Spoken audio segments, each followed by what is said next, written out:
ሰላም ጤና ይስጥልን የተከበራችሁ ቤተሰቦቻችን እንደምን አምሽታችኋል? ምሽቱን አበይት መረጃ ወደ እናንተ እናደርሳለን። አብራችሁን ቆዩ።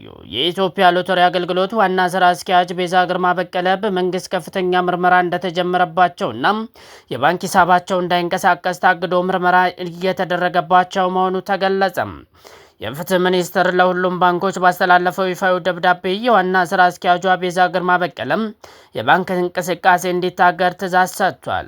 እንደ ምንጮች ገለጻ ሚኒስትሩ በላከው የ30 ሰዎች ዝርዝር ውስጥ ስራ አስኪያጇ በተራ ቁጥር 1 ላይ ተቀምጠዋል። በዝርዝር ውስጥ የስራ አስኪያጇ የቅርብ ቤተሰቦች እህትና ወንድሞችን ጨምሮ እንዲሁም ጓደኞቻቸው እንደሚገኙበት ታውቋል።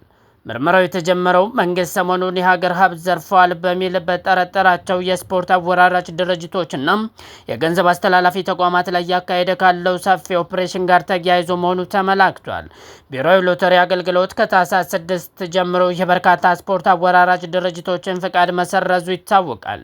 ምርመራ የተጀመረባቸው ያወቁት ስራ አስኪያጇ ከቅርብ ጊዜ ወዲህ በቢሮቸው የሚኖራቸው ቆይታ በእጅጉ የቀነሰ ሲሆን አልፎ አልፎ ወደ ቢሮ ሲመጡም ሰራተኞችና ባለጉዳዮች በማይጠቀሙበት የጓሮ በር ሹልክ ብለው እንደሚገቡና እንደሚወጡ የውስጥ ምንጮች ገልጸዋል። በተቋሙ ውስጥ ቀደም ብሎ በስራ አስኪያጇ ቤዛ ግርማና የቀድሞ ምክትል ስራ አስኪያጅ የወዲት ወልዴ መካከል በህጋዊ አካሄድ ዙሪያ ከፍተኛ ለመግባባት ተፈጥሮ እንደነበር ይታወሳል።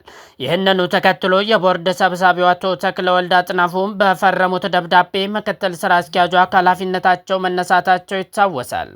ተቋሙ ለወራት ያለ ምክንያት ስራ አስኪያጅ ከቆየ በኋላ በዚህ ሳምንት መጀመሪያ ላይ አቶ እንዳለ መኮንን ሽፈራው የተባሉ ግለሰብ በተቋሙ ምክትል ስራ አስኪያጅ ሆነው በቦርዱ መሾማቸው ታውቋል። ይህ ምርመራ ውጤት በተቋሙ ቀጣይ ስራዎችና በስፖርት አወራራጅ ድርጅቶች ቁጥጥር ላይ ምን አይነት ተጽዕኖ ይኖራል የሚለው ጉዳይ የብዙዎችን ትኩረት ስቧል። ዝርዝሩን እያገኘ ነው ከዘ ሀበሻ ፌስቡክ ገጽ ነው።